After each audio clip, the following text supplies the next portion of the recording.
മുഖ്യമന്ത്രി പിണറായി വിജയനും മകൾ വീണ വിജയനുമെതിരെ വിജിലൻസ് അന്വേഷണം ആവശ്യപ്പെട്ട് മാത്യു കുഴൽനാടൻ എംഎൽഎ സമർപ്പിച്ച ഹർജി ഹൈക്കോടതി തള്ളി. വിജിലൻസ് അന്വേഷണം ആവശ്യമില്ലെന്ന ഹർജി തള്ളിക്കൊണ്ട് ജസ്റ്റിസ് കെ ബാബു വ്യക്തമാക്കി. സമാന ആവശ്യമുന്നയിച്ച് കളമശ്ശേരി സ്വദേശി ഗിരീഷ് ബാബു സമർപ്പിച്ച മറ്റൊരു ഹർജിയും കോടതി തള്ളിയിട്ടുണ്ട്. സാലി മുഹമ്മദ് തയ്യാറാക്കിയ റിപ്പോർട്ടിലേക്ക്.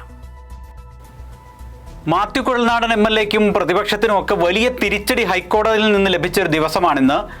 അതായത് KMRL എക്സാലോജിക് കരാറുമായി ബന്ധപ്പെട്ട് വിജിലൻസ് അന്വേഷണം മുഖ്യമന്ത്രിക്കും മുഖ്യമന്ത്രിയുടെ മകൾക്കുമെതിരെ നടത്തണം എന്നാവശ്യപ്പെട്ട് ഹൈക്കോടതിയെ സമീപിച്ചിരുന്നു മാത്യു കുഴൽനാടൻ ഉൾപ്പെടെയുള്ള 2 ഹർജിക്കാർ. അതിൽ വിജിലൻസ് കോടതി നേരത്തെ തള്ളിയതാണ് ഈ ആവശ്യം.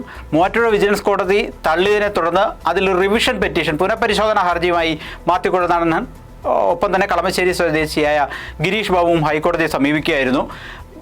നേരത്തെ തന്നെ മൂവാറ്റുപുഴ വിജിലൻസ് കോടതി ഇക്കാര്യം വ്യക്തമാക്കിയിരുന്നതാണ്. ഇതിൽ യാതൊരു തെളിവുമില്ല, പത്രവാർത്തകളുടെ അടിസ്ഥാനത്തിൽ ഏതെങ്കിലും തരത്തിലുള്ള അന്വേഷണത്തിന് ഉത്തരവിടാനുമാവില്ല എന്നായിരുന്നു അന്ന് വിജിലൻസ് കോടതി അസന്നിഗ്ധമായി വ്യക്തമാക്കിയത്. എങ്കിലും ഹൈക്കോടതിയെ സമീപിച്ച് ഇതിലൊരു പുനഃപരിശോധനയ്ക്ക് സാധ്യത തേടുകയായിരുന്നു മാത്യു കുഴൽനാടൻ എന്ന് പറയാം. പക്ഷേ വലിയ തിരിച്ചടിയാണ് മാത്യു കുഴൽനാടൻ ലഭിച്ചത്. ഒരു അന്വേഷണവും വേണ്ട എന്ന് അസന്നിഗ്ധമായി കോടതി വ്യക്തമാക്കുകയാണ് ഇന്ന് നടന്നത്.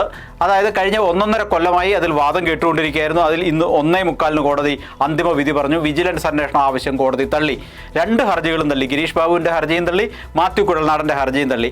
അതായത് രാഷ്ട്രീയമായി നിയമപരമായി മാത്യു കുഴൽനാടനും മാത്യു കുഴൽനാടനെ പിന്തുണച്ചിരുന്നവർക്കും കോടതിയിൽ നിന്ന് ലഭിച്ച വലിയ തിരിച്ചടിയാണിത്.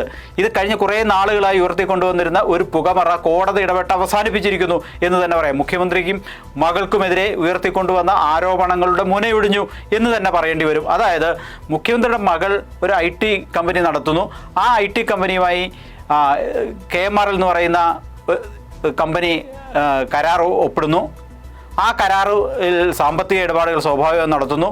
ആ സാമ്പത്തിക ഇടപാടുകളിൽ അഴിമതി ആരോപിച്ച് രംഗത്തെത്തുന്നു. അങ്ങനെ അഴിമതി ആരോപണമാണ് ഇപ്പോൾ കോടതി വരെ എത്തിയതും അതിലാണ് ഒരു കഴമ്പുമില്ല എന്ന് കോടതി അസന്നിഗ്ധമായി വ്യക്തമാക്കുകയും ചെയ്തിരിക്കുന്നത്.